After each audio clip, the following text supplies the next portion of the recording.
আলাইকুম এভরিওয়ান। আজকে আমরা এসেছি ভোলা জেলার বিখ্যাত চর কুকরিমুকরিতে।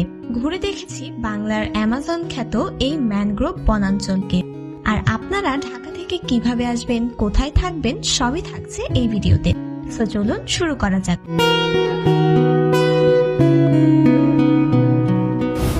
চর কুকরিমুকরিতে আসতে হলে প্রথমে আমাদের আসতে হবে ভোলায়। ঢাকা থেকে ভোলা আসার জন্য আমরা চলে এলাম সদরঘাট। এখান থেকে ভোলার যে কোনো লঞ্চে উঠে চলে আসতে হবে ভোলায়। লঞ্চের ভাড়ার বিস্তারিত তথ্য দেব কমেন্ট বক্সে। ভোলা পৌঁছেই বাসে চলে যেতে হবে দক্ষিণাইচা। ভাড়া পড়বে প্রায় 200 থেকে 250 টাকা।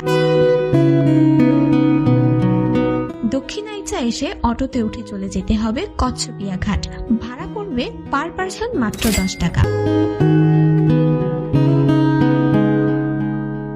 কচ্ছপিয়া ঘাটে পৌঁছে আমরা উঠে পড়লাম চর কুকরিমুকরিতে যাওয়ার ট্রলারে। এখানে পার পারসন ভাড়া পড়বে 70 টাকা। এখান থেকে মূল অ্যাডভেঞ্চার শুরু।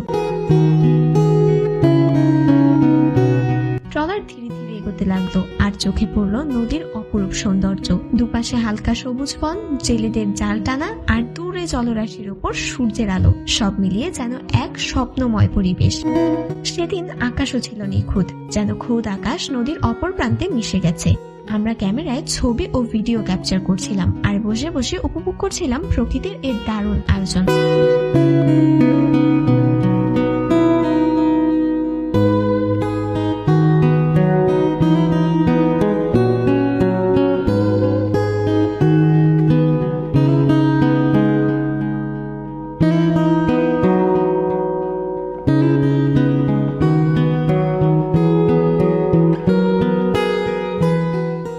নদীর মাঝামাঝি এসে চোখে পড়লো ছোট একটি চর। মাঠে সবুজে খেলা করছে গরু মহিষগুলো, যেন একদম গ্রামীণ জীবনের শান্তি ফুটে উঠেছে। এরপর চোখে পড়লো অনেকগুলো জলমহিষ, যেগুলো পানি খাচ্ছে আর সারিতে সারিতে নদীর মধ্য দিয়ে এক প্রান্ত থেকে অন্য প্রান্তে পার করছে।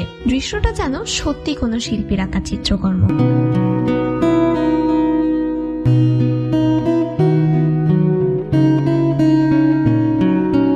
এ জায়গায় চোখ যেন আটকে গেল। এত সুন্দর বনাঞ্চল আর খাল আগে দেখেছি কিনা জানি না। দুপাশে ঘন বন জঙ্গল, মাঝখানে আমরা ট্রলারে বসে শান্তিপূর্ণভাবে এগোচ্ছি। নদীর পানি নীরব ভাবে প্রবাহিত হচ্ছে।